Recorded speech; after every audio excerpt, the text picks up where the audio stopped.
Deus, o único poder. Em Isaías capítulo 44, versículo 6, é dito: Assim diz o Senhor, Rei de Israel e seu Redentor, o Senhor dos Exércitos. Eu sou o primeiro, e eu sou o último, e além de mim não há Deus.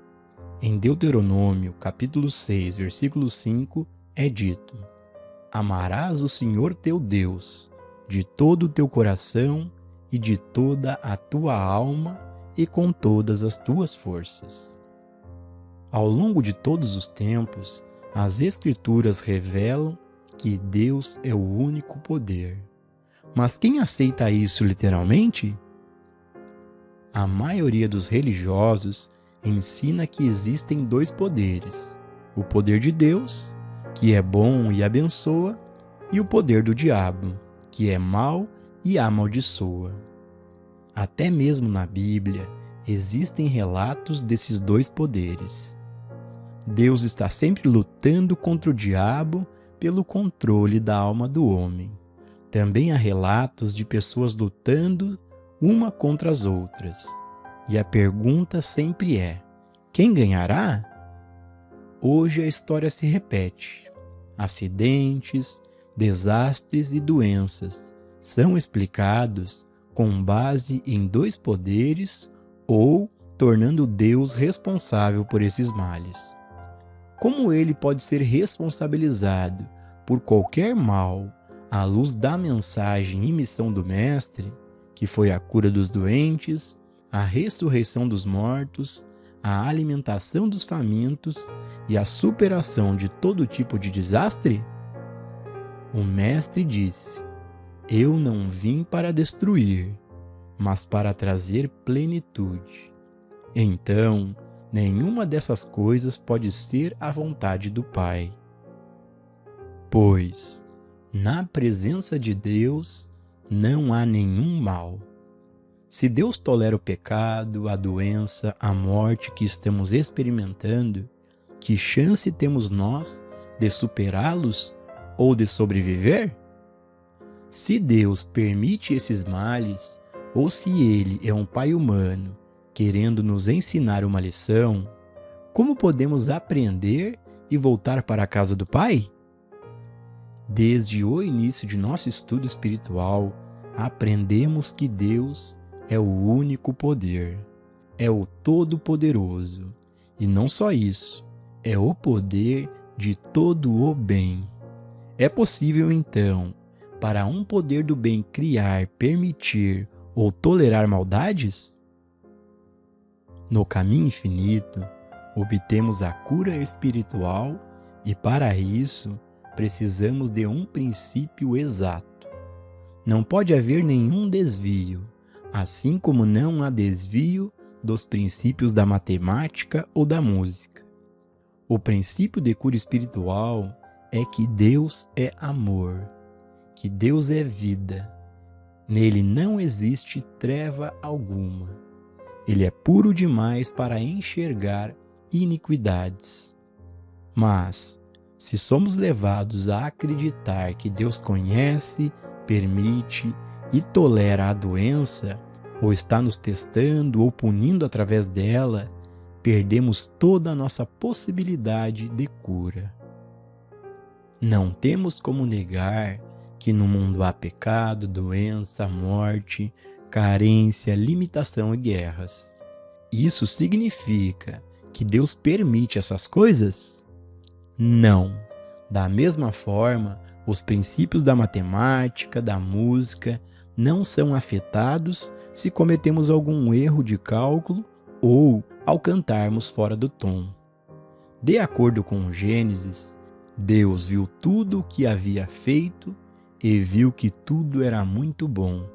Portanto, se o diabo existe, Deus o fez, e até mesmo ele deve ser bom. É o conceito de que o diabo é mau e Deus é bom que nos separa da harmonia física, mental, financeira ou moral. Não há nenhum mistério no mal. O ensinamento do Mestre é muito claro nesse ponto. Em João capítulo 15, Versículos 6 e 7 é dito: quem não permanecer em mim será lançado fora, como um ramo e murchará. Tais ramos são recolhidos, lançados ao fogo e queimados. Se vós permanecerdes em mim, e as minhas palavras permanecerem em vós, pede o que quiseres e vos será feito.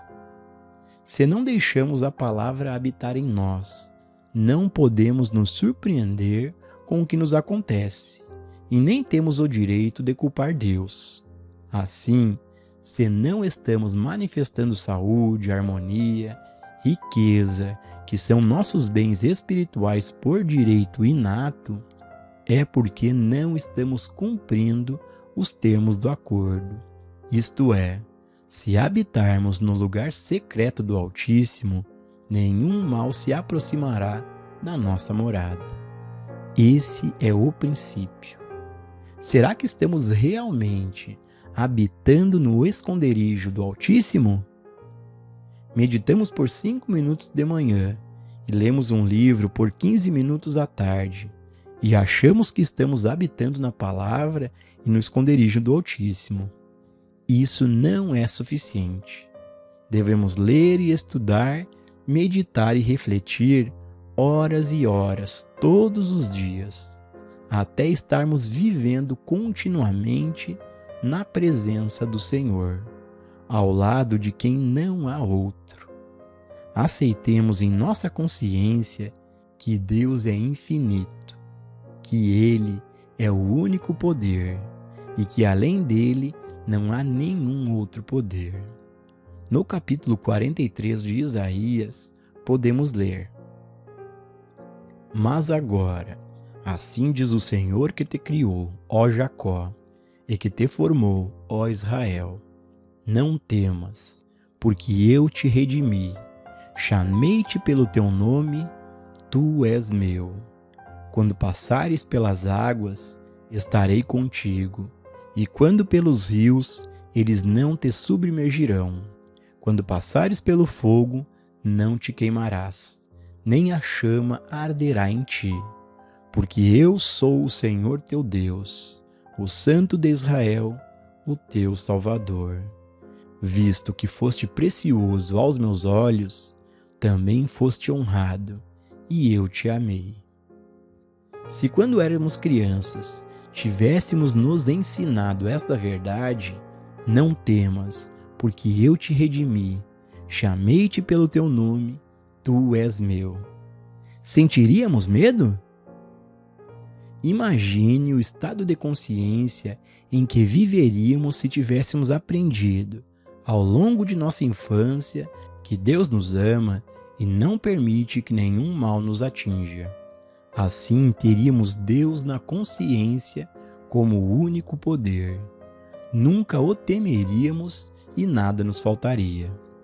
Em Isaías capítulo 44 é dito: agora escuta, Jacó, meu servo, e Israel, a quem escolhi. Eis o que diz o Senhor que te criou, que te formou desde o seio materno e te socorreu. Nada temas, Jacó, meu servo, meu Israel, a quem escolhi. Porque derramarei água sobre o solo sequioso, farei correr sobre a terra árida, derramarei meu espírito sobre tua posteridade, e minha bênção sobre teus rebentos. Quando jovens, nos ensinaram a confiar apenas em nossos pais, mas em Isaías aprendemos que Deus te formou desde o ventre materno. Somos filhos protegidos de Deus desde o ventre, e Ele, somente Ele, nos supre e nos apoia em nossas atividades. Aprendemos que só Deus é o único poder em nossas vidas por todo o sempre. É fácil imaginar o que teria acontecido com o diabo. Jamais haveria o medo do mal ou da punição. Teríamos encontrado somente o amor de Deus e nunca o temor a Deus. nunca acreditaríamos que Ele pudesse nos virar as costas. Conhecer a Deus é amá-lo, e isso só é possível quando entendemos a sua natureza. Nem mesmo o amor do marido, da esposa ou do filho poderia ser maior do que o nosso amor por Ele, no coração e na alma. Tornar-se um ser vivo que não deve ser temido, mas reverenciado, amado, bem-vindo em todos os nossos momentos de cada dia, e não apenas por 1 hora no domingo. Não há nenhum momento no qual não possamos conscientemente mantê-lo vivo em nossos corações, pela lembrança de quem Ele é. Deus é a inteligência e o amor do universo, o Espírito onipresente que o criou, o mantém e o sustenta.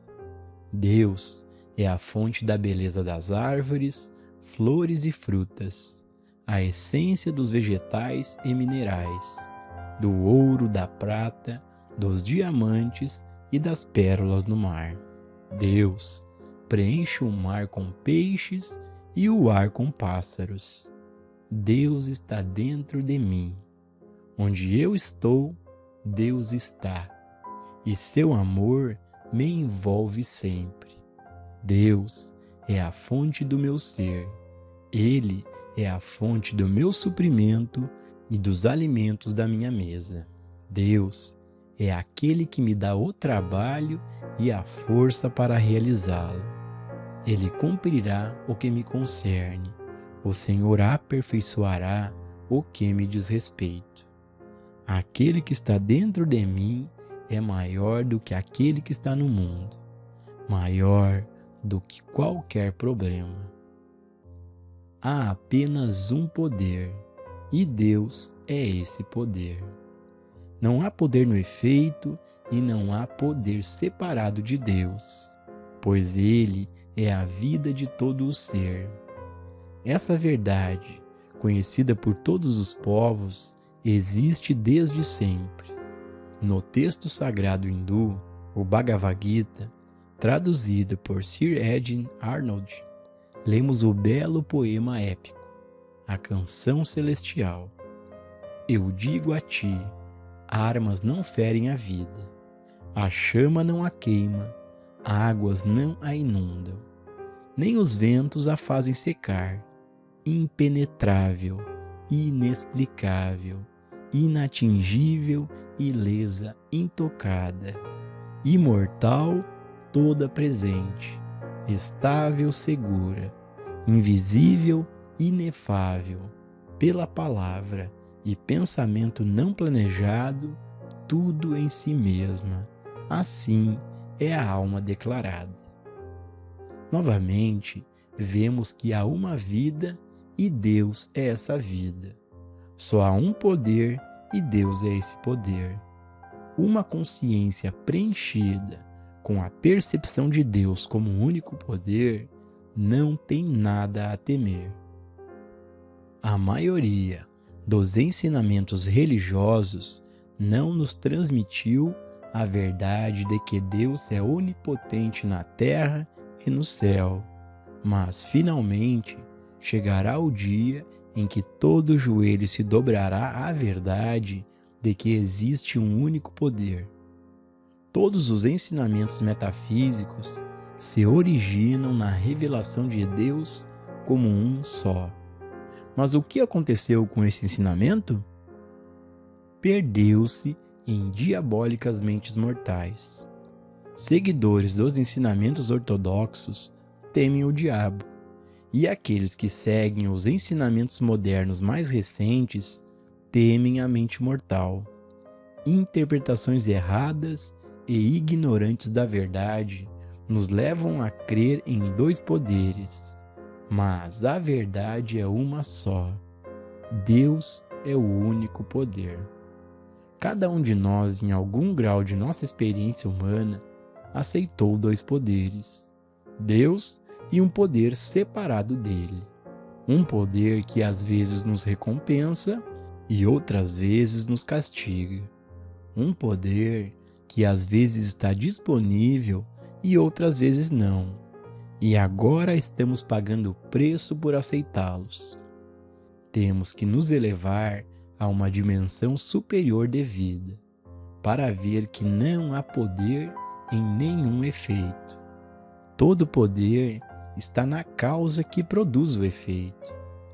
Em Isaías capítulo 55, versículos 8 e 9 é dito: porque os meus pensamentos não são os vossos, nem os meus caminhos os vossos, diz o Senhor.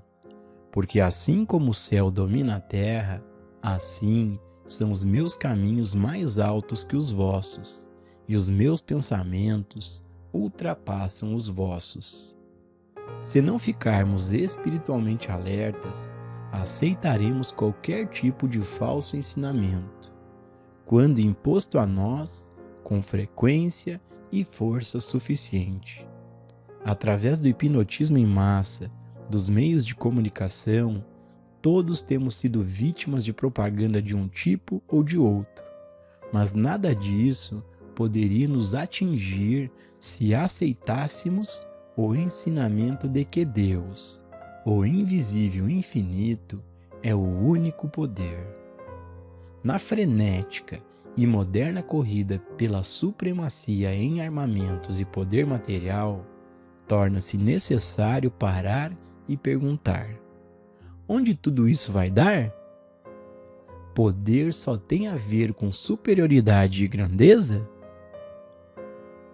Em Samuel 1, no capítulo 2, versículo 9, é dito: pela força o homem não prevalecerá.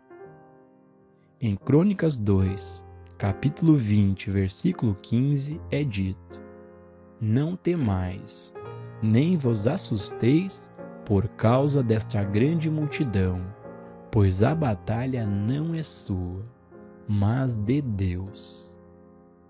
Em Crônicas 2, capítulo 32, versículos 7 e 8, é dito: sede corajosos e tende bom ânimo, não temais, nem vos espanteis por causa do rei da Assíria, nem por causa de toda a multidão que está com ele, pois há conosco um maior do que está com ele.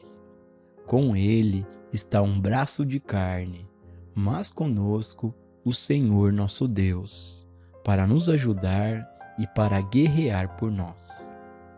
Aqueles que se ocupam apenas com o material possuem apenas o braço de carne, mas os que reconhecem Deus como único poder vivem sem medo, sem nenhuma preocupação com o poder externo, por maior que seja.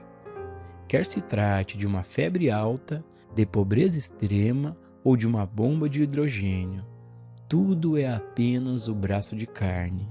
Nós, por outro lado, temos o que é invisível e não pode ser tocado, pois nenhuma arma forjada contra ti prosperará. Assim como Davi enfrentou Golias, armado com fé em Deus, também nós podemos superar qualquer desarmonia se reconhecermos o único poder. No sentido material da vida, a palavra proteção tem a conotação de defesa ou armadura, um esconderijo contra o inimigo ou perigo. Sugere segurança contra qualquer atividade, presença ou poder destrutivo que possa existir. Proteção nas ciências mentais implica algum pensamento, ideia ou oração que pode nos livrar de qualquer mal. No momento em que começamos a entender Deus como um, compreendemos que em todo este mundo, os que habitam no esconderijo do Altíssimo não têm nada a temer. Constataremos isso quando habitarmos na palavra onipresença e percebermos que na presença de todo o bem estaremos em perfeita e divina harmonia. Uma harmonia que penetra e permeia a consciência como único bem. Vamos refletir e meditar sobre essa ideia. A revelação e a certeza nascem de dentro de nós, afirmando que só há um. E devido à natureza desse um, não há nenhuma influência externa para o bem ou para o mal. Em nossos períodos de comunhão, sentimos a infinitude da presença de Deus. Não há outro poder, não há outra presença, não há influência destrutiva ou prejudicial em qualquer pessoa, lugar ou coisa. Não há mal em nenhuma condição. Deus é um só, e não pode haver nada apartado do um. O Mestre nos disse: o que contamina o homem não é o que entra em sua boca, mas o que dela sai. Isso é o que contamina. Aceitamos a crença universal de que há o poder e a presença de Deus e uma atividade a partir dele. Aceitamos a crença de que alguém ou alguma coisa fora do nosso próprio ser possa ser um mal em nossa experiência. A aceitação dessa crença, quase universal, causa a maioria de nossas discórdias e desarmonias. Quando nos voltamos conscientemente, dia após dia, à percepção real de Deus como um ser infinito, se manifestando, se expressando como ser individual, entendemos definitivamente que todo poder flui de nós e através de nós, como bênçãos para o mundo. Nenhum poder age sobre nós fora de nosso próprio ser, ou seja, nada externo age sobre nós para o bem ou para o mal. Assim como aprendemos que as estrelas, criações de Deus nos céus, não podem agir sobre nós, aprendemos também que as condições do tempo, do clima, da infecção, do contágio ou do acidente não prejudicam os que compreendem a natureza de Deus e a natureza do ser individual. Estamos conscientemente sendo lembrados de que devemos nos tornar cada vez mais conscientes da natureza de Deus, da natureza da oração e da natureza do ser individual, para que nos consideremos filhos de Deus, de quem verdadeiramente se diz: Filho, tu estás sempre comigo, e tudo o que é meu é teu.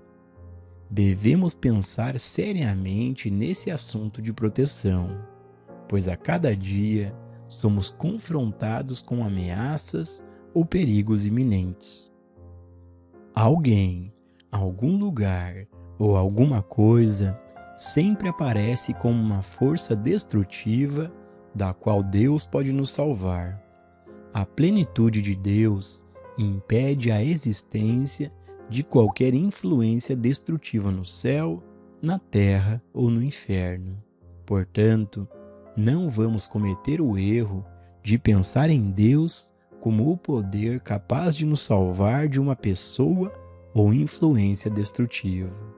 Nem nos enganemos achando que a prática da presença de Deus é mais um recurso para usá-lo, ao pedir-lhe que interfira em nossa experiência a fim de superarmos a discórdia, o mal, o pecado e a doença.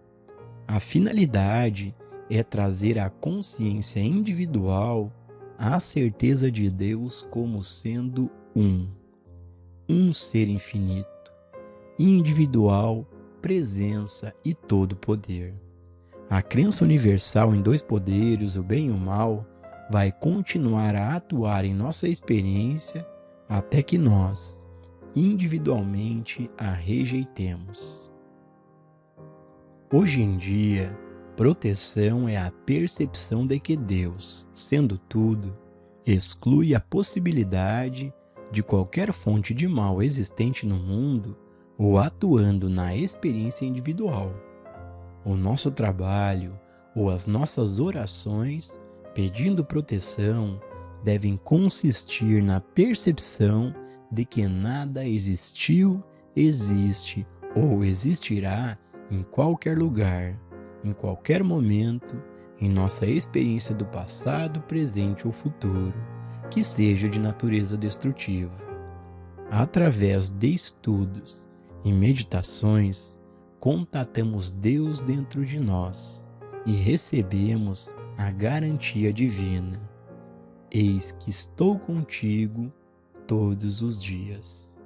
A garantia contínua de uma única presença, do único poder, do único ser, da única vida, da única lei, em que não existem poderes do mal ou forças destrutivas. É nessa consciência de unidade que encontramos nossa paz. Nas meditações diárias, devemos nos concentrar na questão da proteção por 1 ou 2 meses, sem falar nada para ninguém, nem discutir o assunto, mantendo-o secreto, até atingirmos um lugar na consciência onde sintamos Deus como o único poder. O segredo da proteção não está em buscar a Deus para nos salvar de algum perigo, mas sim na compreensão de que proteção, paz e segurança dependem de nossa lembrança e percepção da verdade de Deus como sendo um.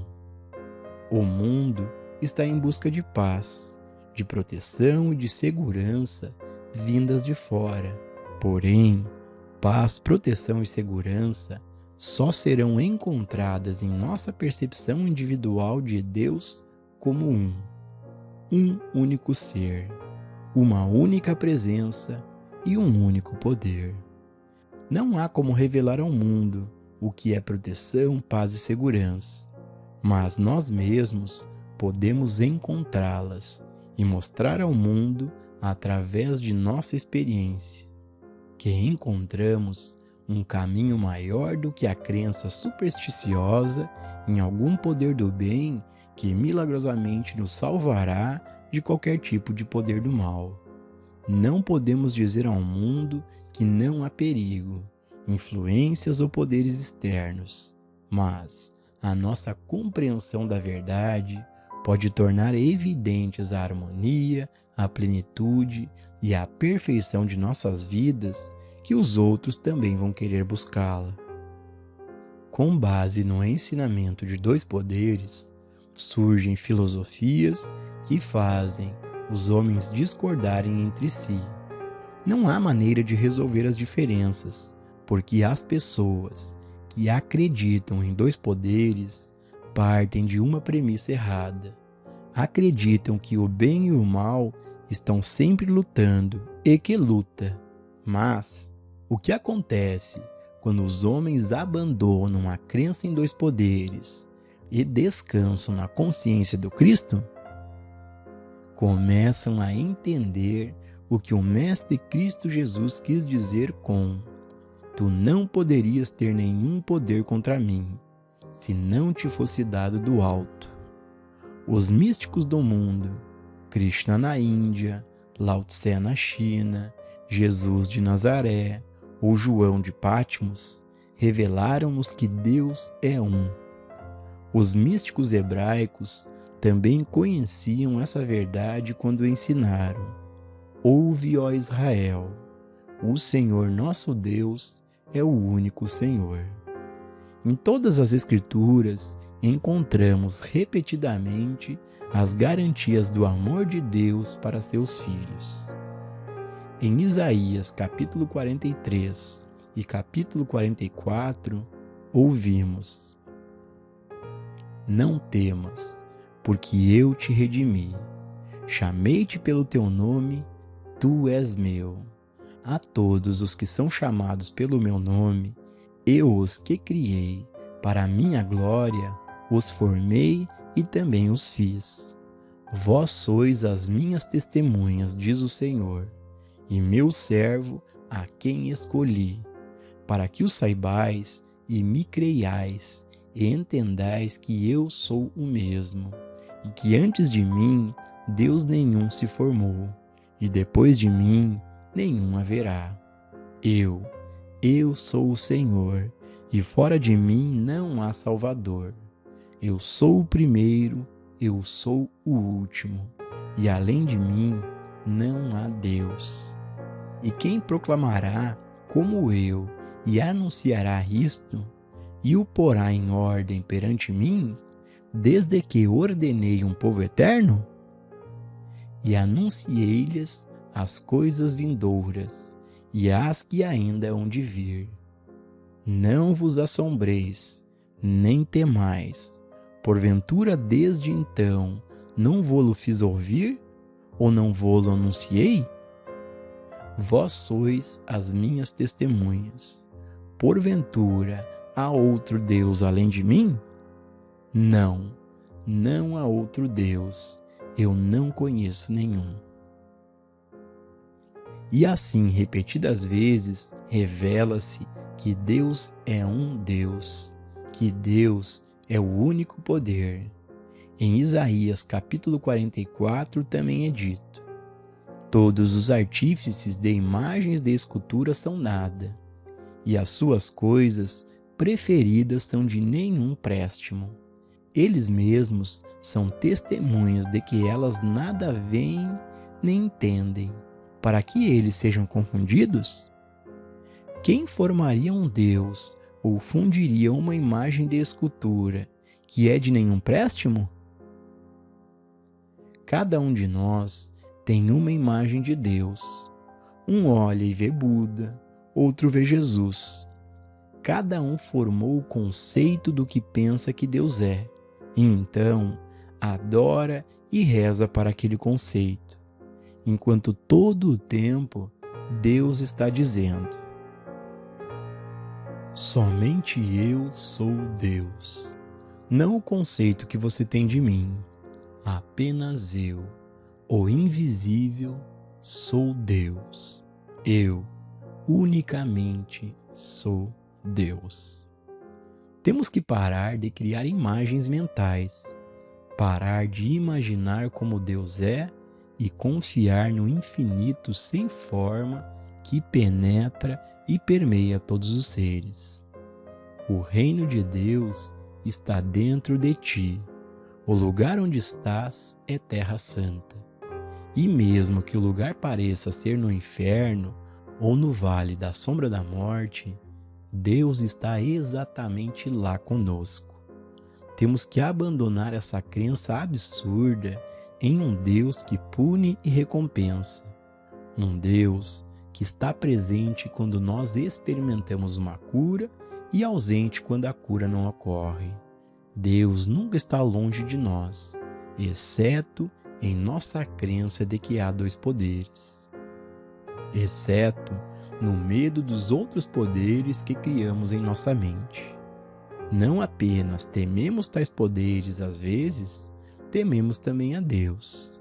Na realidade, há apenas um poder, o poder do bem. Não há poder no mal, não há poder no pecado, não há poder na doença, nem na falta ou limitação. Deus criou tudo, e tudo era muito bom. Mas o mundo está cheio de infecção, contágio, doença hereditária, escassez e limitação. Ou seja, o mundo está repleto do poder do mal. Se continuarmos lidando com o mundo da maneira humana, haverá dois poderes, o poder do bem e o poder do mal. Essa é a imagem humana.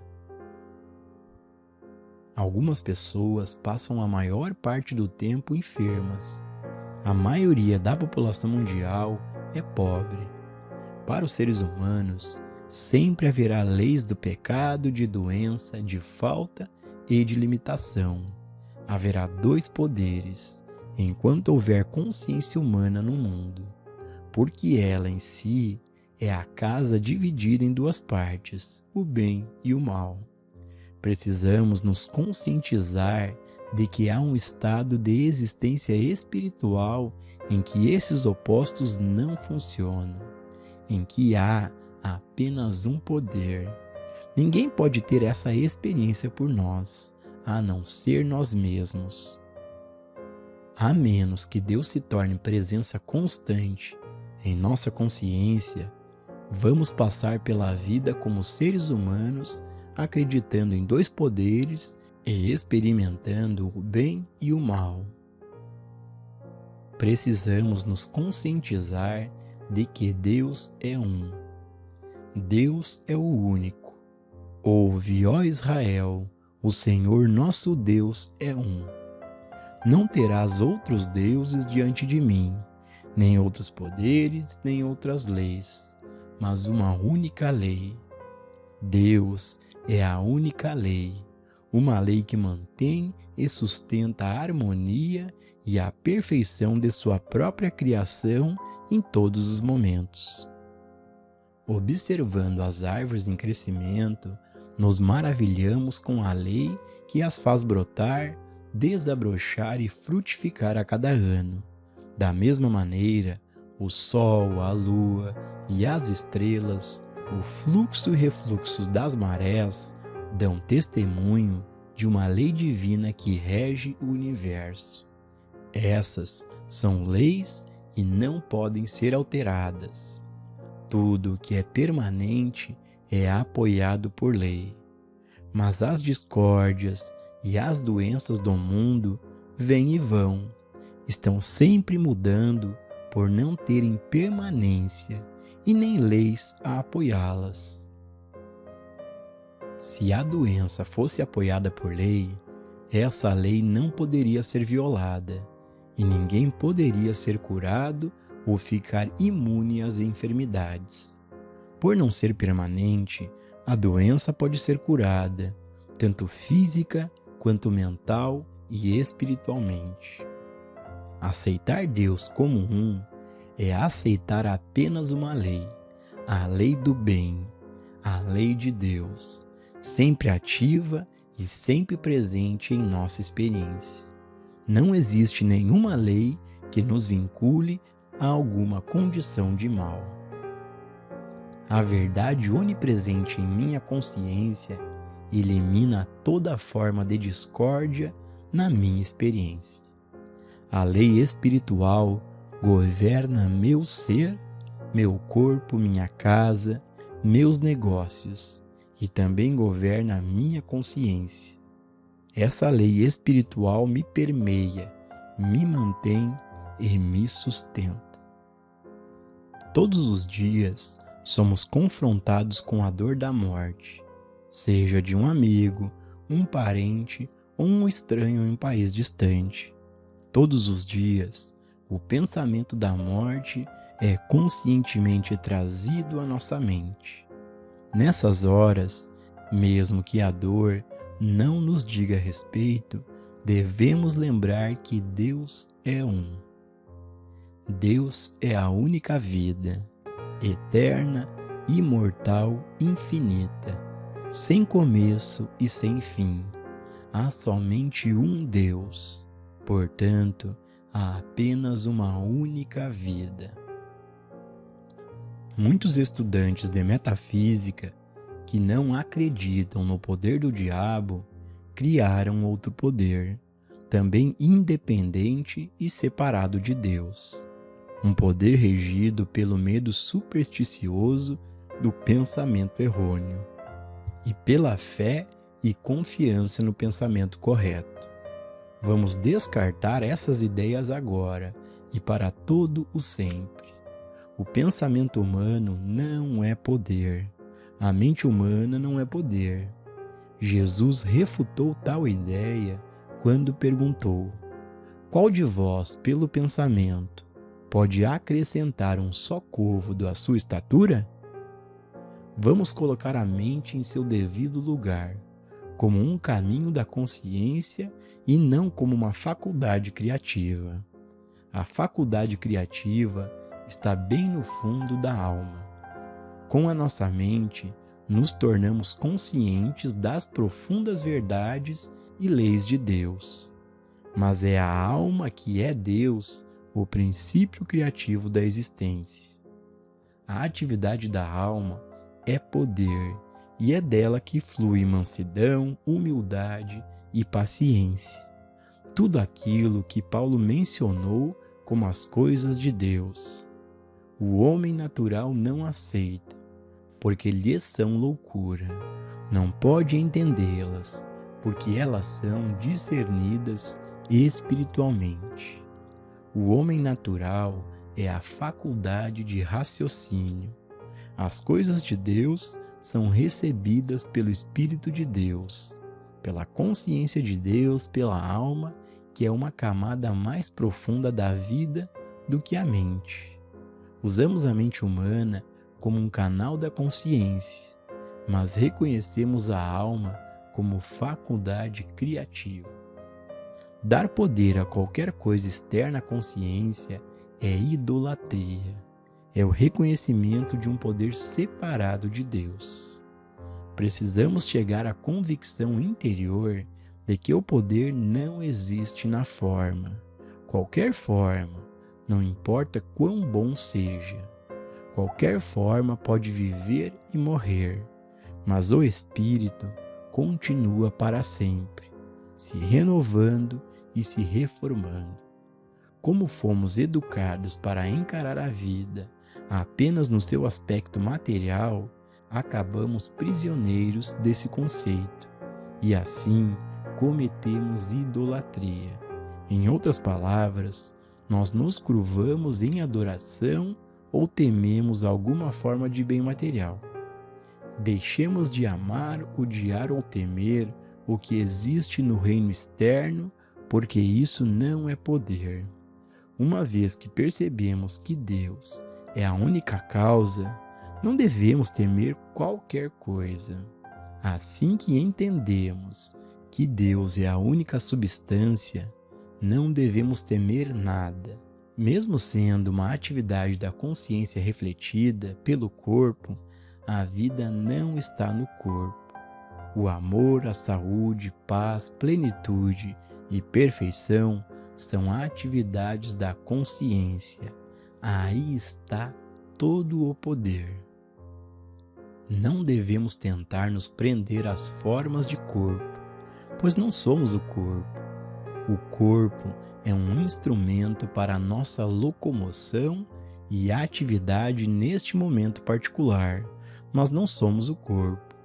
Não somos os dedos, mãos, pernas, coração ou cérebro. Somos entidades espirituais num corpo dado a nós por Deus, eterno nos céus.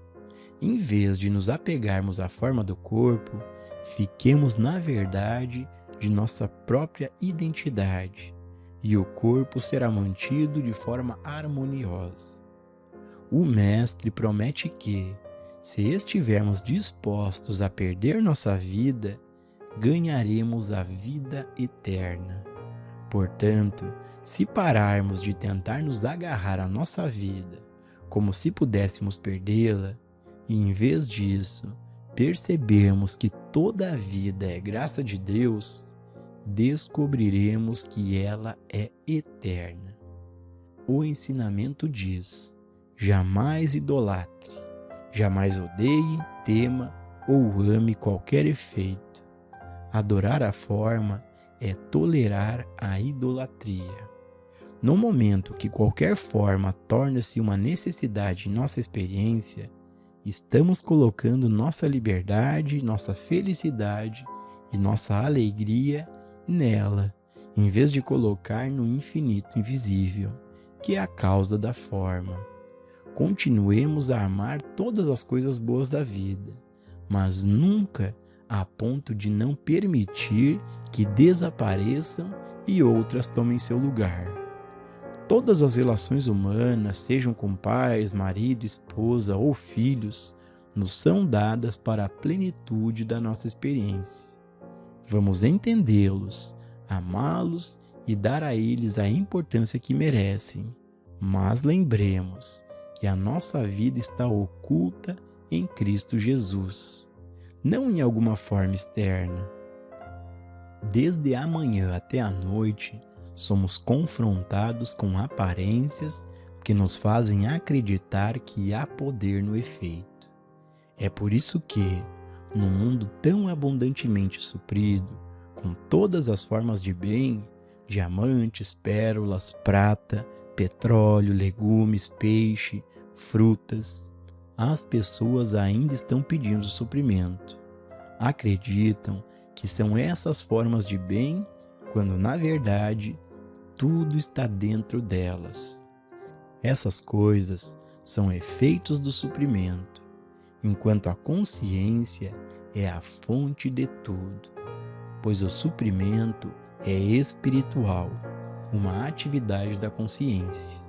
A princípio, podemos concordar com isso só intelectualmente, mas quando isso for compreendido de forma espiritual, veremos que, embora seja visível no exterior, o mundo do suprimento é interno. Não vemos, ouvimos, saboreamos, tocamos ou cheiramos o suprimento. O que vemos e podemos tocar é a forma que ele toma. Somos conscientes da forma nas diversas substâncias que nosso suprimento toma, mas perceber que ele é interno, que é uma atividade da consciência, é torná-lo infinito, seja de palavras, dinheiro ou transporte. Se virmos que o suprimento é o Espírito invisível de Deus em nós, então o efeito desse suprimento aparecerá em forma. Assim que usarmos as formas nas quais ele aparece, o suprimento invisível novamente se manifestará, porque é infinito, é sempre onipresente e ele mesmo, que é o Espírito de Deus em nós, irá produzi-lo. Não mais viveremos somente de pão, mas de uma consciência da presença de Deus que não requer palavras, pois repousa num único Deus.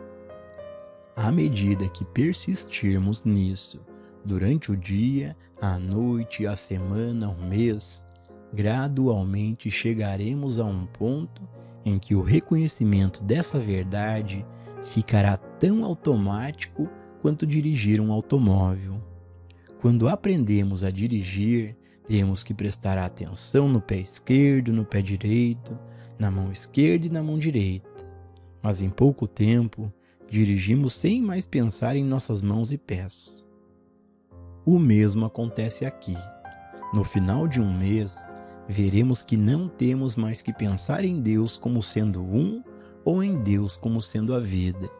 Não temos mais que pensar em nada disso, porque fará tão parte de nossa consciência que no momento em que tivermos um mau pensamento, ele será apagado sem qualquer esforço consciente de nossa parte. A partir de agora, aceitamos como nosso princípio: Deus é um. Deus é a única lei. Deus é a única presença. Deus é a única substância.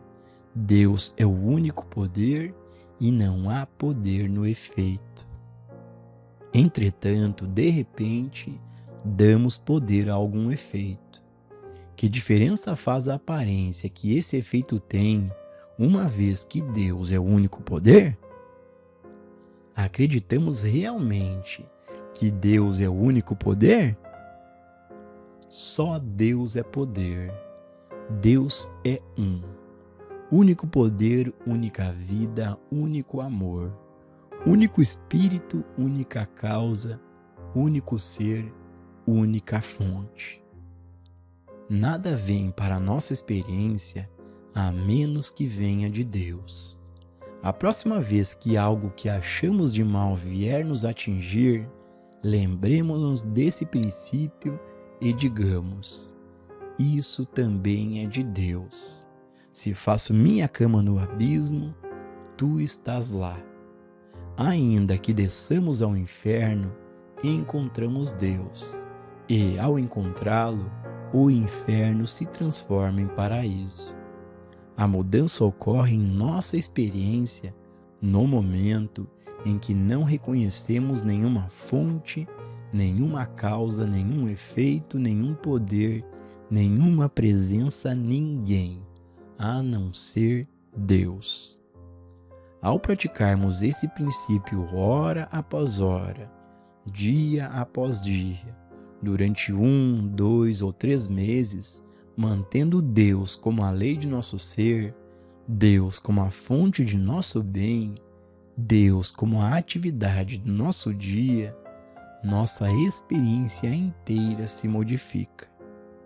No início, esse princípio está no reino da mente, mas pela prática constante, passa da mente para o coração, para a consciência, assumindo e conduzindo a nossa vida.